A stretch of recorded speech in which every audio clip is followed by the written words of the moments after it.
E a gente está recebendo hoje aqui a Gláucia Schumacher, ela que é a prefeita em exercício de Lajeado, falávamos agora há pouco, né? O prefeito Marcelo Calma está de férias, está lá na Argentina. E a gente está com uma situação aqui de alerta. E eu vou começar justamente por esse tema, que é algo que preocupa. E eu sei que a Prefeitura de Lajeado já está mobilizada também, né? Com algumas orientações já previamente dadas para as equipes, caso seja necessário. Até porque ontem teve esse alerta emitido pela Defesa Civil do Estado, pelo INMET também, muita chuva que está por vir, não só aqui para a região, mas para as cabeceiras do Rio Taquari também, e tem possibilidade, a gente frisa essa palavra, possibilidade de cheia. Como é que a Prefeitura de Lajeado está vendo esse momento? E não chega a ser uma novidade, né, Glaucia? A gente está acostumado aqui pelo menos uma vez, 2 vezes por ano, ou estar perto, ou ter a confirmação de uma cheia ou de uma enchente. Bem-vinda aqui ao programa Troca de Ideias, tudo bem? Bom dia. Tudo bem, bom dia Ricardo, bom dia Rita. Bom dia. Um bom dia especial para os nossos ouvintes.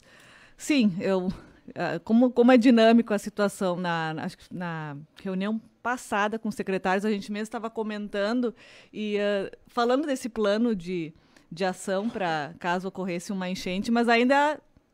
nem chuva a gente tinha, né? E a gente fez um plano de ação para todos os secretários, né? Como agir, não só Defesa Civil, mas todo o secretariado saber como agir em situações dessas. E agora vem esse alerta. Mas estive conversando com nossa Defesa Civil e com o secretário de Segurança, e nos parece que, pela previsão do tempo, que a chuva encerra no domingo e semana que vem teremos toda uma semana de sol, então essa possibilidade passa a ser mais remota. Mas é claro, né?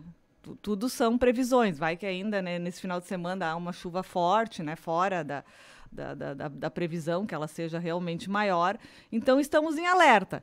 Mas o que me passaram é isso. Se continuar, né, acontecendo isso, ela encerrando no domingo, nós tendo essa semana de sol, não teria enchente. Agora nós ficaremos, né, mais em alerta se mudar a previsão e essa chuva se estender por mais uma semana. Não é precaução, né? Precaução. Ficar de olho, mas ficar está todo cuidando. mundo já, né, recebendo em alerta, para, se ocorrer, a gente a gente conseguir agir de uma forma, né, imediata. Nesse sentido, tem algum outro projeto que andou do ano passado para cá? Muitas vezes se falou de construção de um muro. Eu sei que teve algumas bacias que foram construídas ali no São Cristóvão, por exemplo, aí é mais para enxurrada.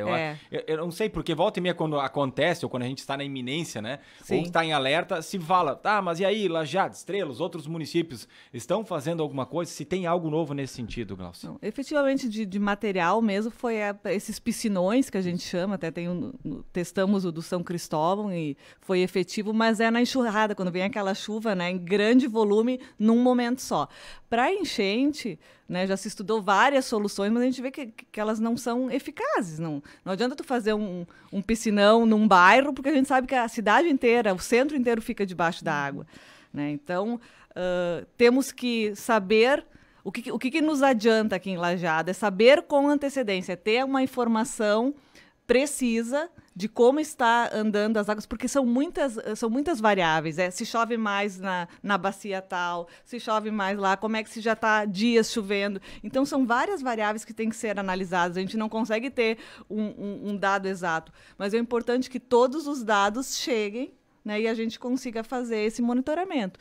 Então, isso que foi aprimorado nesse tempo, né, de ter esse dado de uma maneira bem, que ele chegue antes para nós e que a gente consiga se organizar e fazer a retirada das famílias. Né? Mas, efetivamente, não ter enchente, né, evitar que a enchente aconteça, isso nada a fazer. Né? A enchente vai continuar acontecendo e nós temos que saber com antecedência para que minorar, né, todos os prejuízos. Infelizmente isso não tem como fazer, mas sim deixar as pessoas tranquilas de que as equipes estão atentas e, né, poder avisar, né, o alerta, todo mundo qualquer ficar necessidade. ligado. Aproveitar também a presença da Gláucia aqui, e quando a gente anunciou aqui o fim da pandemia oficialmente, anunciado pela Organização Mundial da Saúde, eu vi também a expressão da Gláucia assim, de um alívio, embora a gente tenha comentado, né, é algo simbólico, a gente já tem vivenciado isso nos últimos meses, no último ano, talvez, ainda há casos, ainda, infelizmente, com alguns óbitos, mas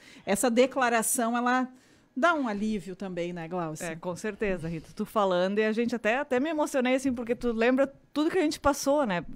Já parece um passado distante, a parte mais crítica da pandemia, mas foi realmente muito difícil aquele período. E eu me lembro que logo que começou a pandemia, eu conversei com técnicos da saúde para entender, mas o que é uma pandemia? E eu me lembro que um deles falou assim, isso então essa doença ela fica de uma forma por mais tempo e pode durar até 7 meses. Eu me lembro que ela me falou aqueles 7 meses, eu fiquei apavorada, mas assim, eu fiquei apavorada que muito, nós estávamos né? há 2 semanas com ela, né? E não foram só 7 meses, né? Foi muito então, realmente foi uma vivência, foi um grande aprendizado, né, para todos. E, enfim, fico feliz, né? Apesar de a gente ter que manter os cuidados, como tu falou, Rita, não dá. É uma doença como a gente vai ter que conviver com a gripe. Agora a gente tem muitos casos de influenza, né? Vamos ter que continuar cuidando, mas com certeza é uma boa notícia, sim. Deixa eu trazer um recado aqui que o secretário de Obras de Lajeado Medonho, Fabiano Bergman, participa e informa que até para alertar os motoristas, teve um desmoronamento de parte do canal da Rua Décio Martins Costa, a Rua do Valão, logo abaixo da entrada do Clube Tiro e Caça. Ele diz, pedimos muito cuidado a todos os moradores da região e também a todos os motoristas que utilizam a via diariamente. Há grandes riscos de futuros deslizamentos.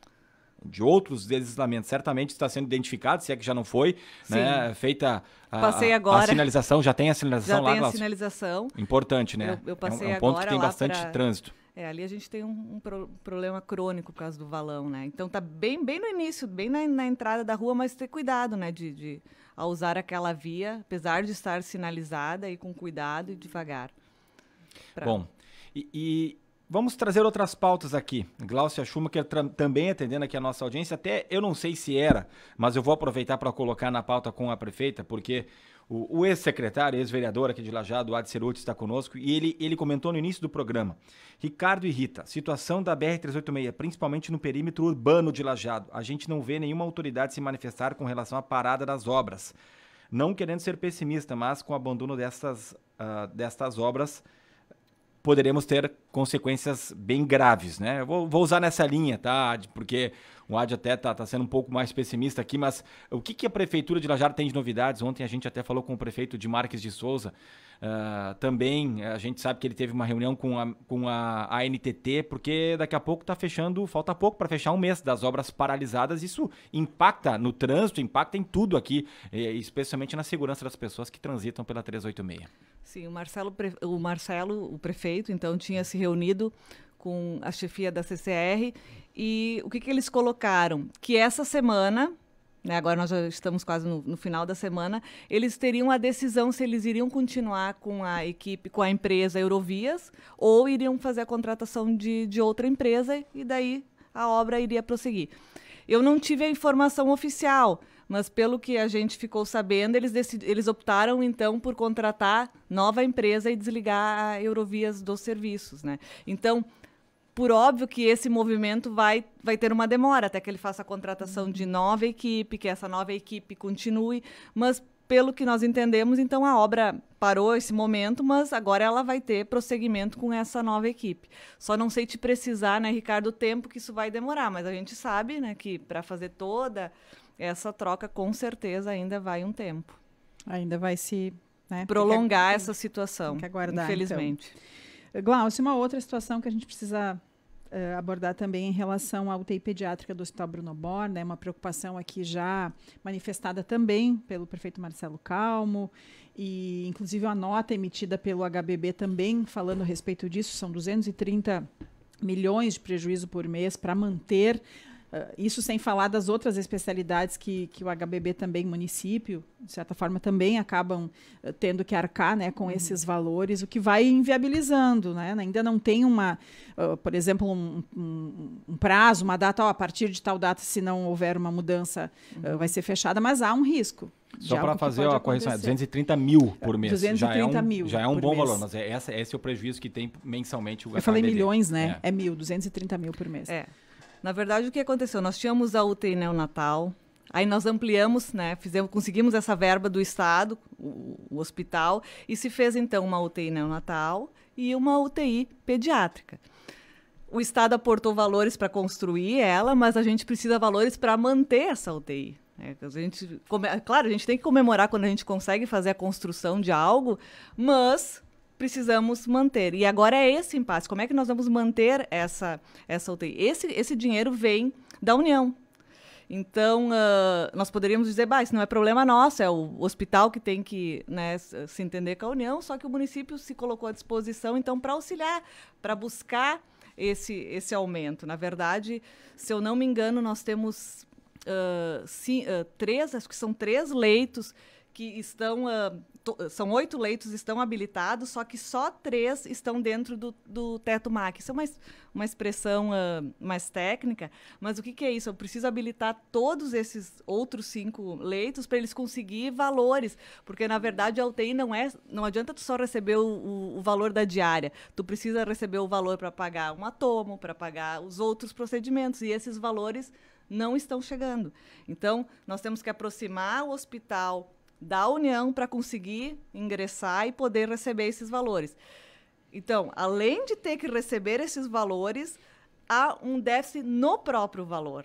O que acontece? Acho que são mais de 10 anos, ou até mais, que não há um reajuste, por exemplo, numa diária, numa tomografia. Os valores estão defasados. Como é que funciona lá? Se tem uma tabela na União, e todo ano a União paga essa tabela. Mas em 10 anos, vocês imaginam o que aumentou esses valores? A gente vai no supermercado, se eu vou pagar o que eu pagava há 10 anos atrás. Então, o hospital não está mais conseguindo nem fornecedor para fazer esses valores. Porque daí chega lá, o hospital diz, não, para comprar, por exemplo, uma prótese, eu tenho R$1.000. Porque essa é a tabela do federal.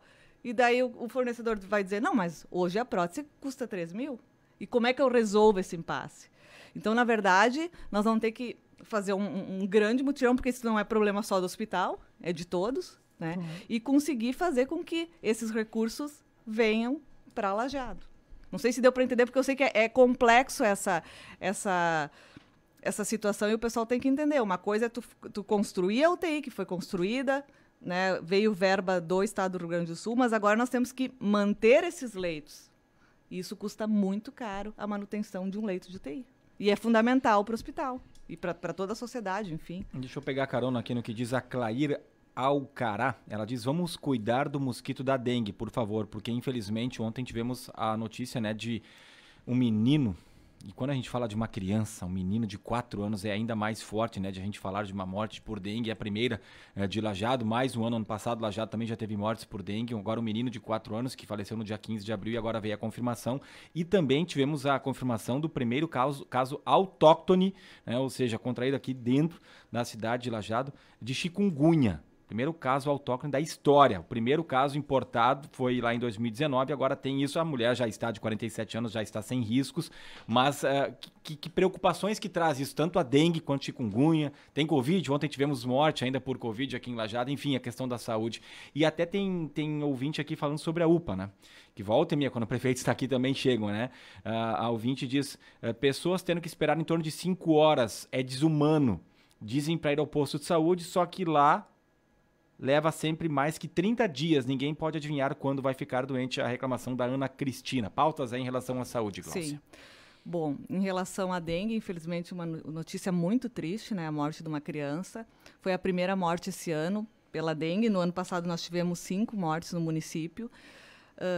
Apesar, então, de a dengue estar muito menor esse ano, ela continua causando muitos problemas. Então, é um alerta que a gente não pode descuidar. E aqui eu faço um alerta geral para a população, que a prefeitura sozinha, ela não vai conseguir resolver o problema da dengue. A dengue, ela vai ficar um problema sistêmico. A gente vê em cidades, a gente sempre ouvia falar da dengue no Nordeste, da dengue no Rio de Janeiro, e agora ela chegou ao sul do estado e ela vai ficar. Então, nós precisamos... Essa coisa de olhar a água, de limpar a caixa d'água, de limpar o potinho do cachorro, isso tem que ser todo momento, não é só quando a gente alerta que morreu alguém. Né? Nós temos que ter esse cuidado sistemático para a gente conseguir vencer. E agora é uma chegada de uma nova doença, né? Porque o mosquito o Aedes, além de causar a dengue, causa a chikungunya, que foi agora, então, o primeiro caso, que também é uma doença grave. Então, é um apelo para contraído aqui no município, contraído né? aqui no município. É. Mas também, né, é o mesmo vetor, Claro. o mesmo mosquito causador. Então, realmente, a gente, claro, ficamos em alerta, né, nós, todos os nossos agentes, mas eu peço, assim, realmente que a população tem que continuar nos ajudando, nos auxiliando, né, fazendo também as denúncias para que a gente possa ir lá e enfim, né, resolver esse problema. Mas é um problema de toda a comunidade. Uhum. A gente falava ontem também com a Juliana Demarque, né, que é da Vigilância Epidemiológica, e ela falava justamente a respeito também de ações, né? Elas já existem, sim, mas elas vão ser ampliadas conforme a Juliana. Mas tem uma outra questão também. Quando aconteceu, né, a pessoa tem a dengue ou a chikungunya, enfim, tem algum tipo de protocolo diferenciado, Gláucia, que tu saiba, para atendimento?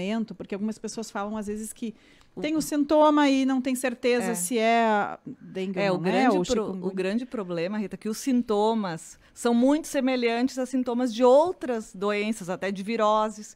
Então, realmente, tu tem que ficar atento e, se agravar, procurar atendimento.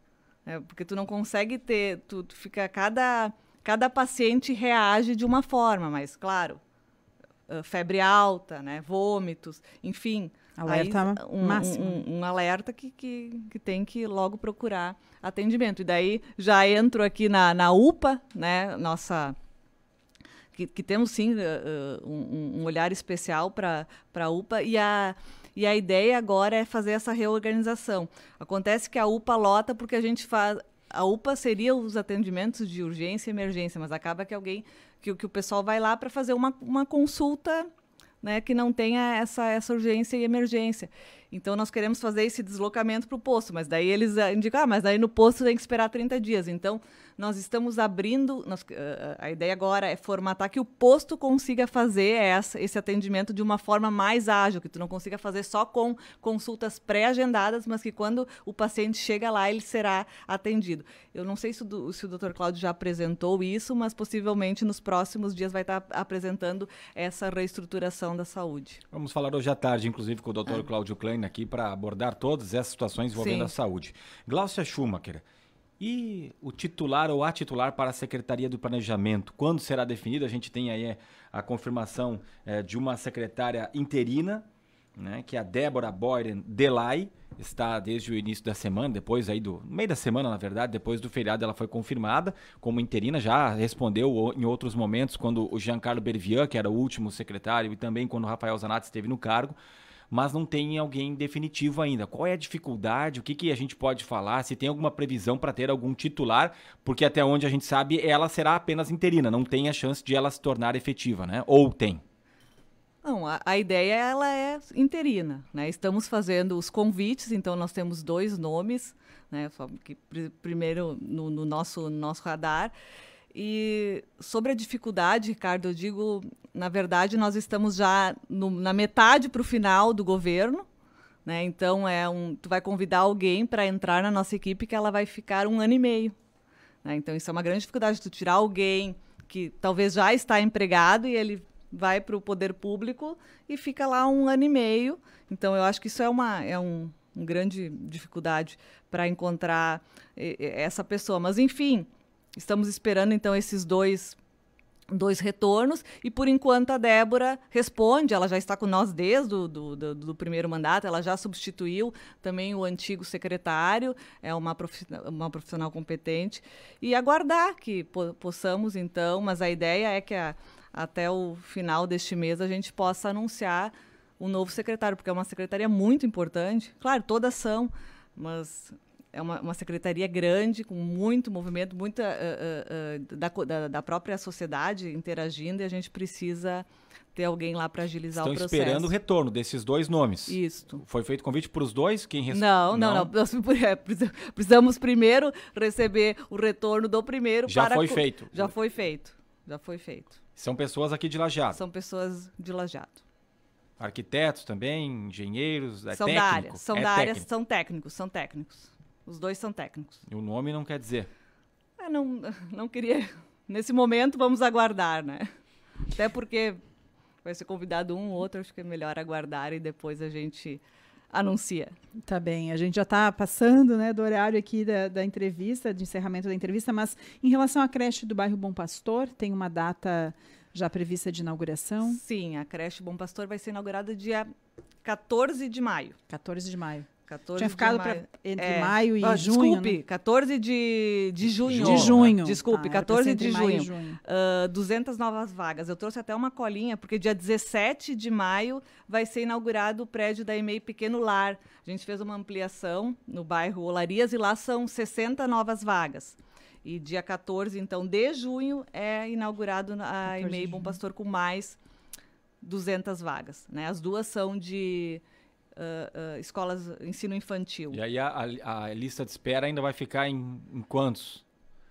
Acho que a gente tem mais de 500 crianças, se não estou enganado, hoje, né? Na verdade, aqui, ó, abre 200 vagas, mais 60 no bairro Olarias, abre mais 40 vagas na EMEI Pequeno Aprendiz, lá em São Bento, que também nós vamos inaugurar. Essa é só uma ampliação.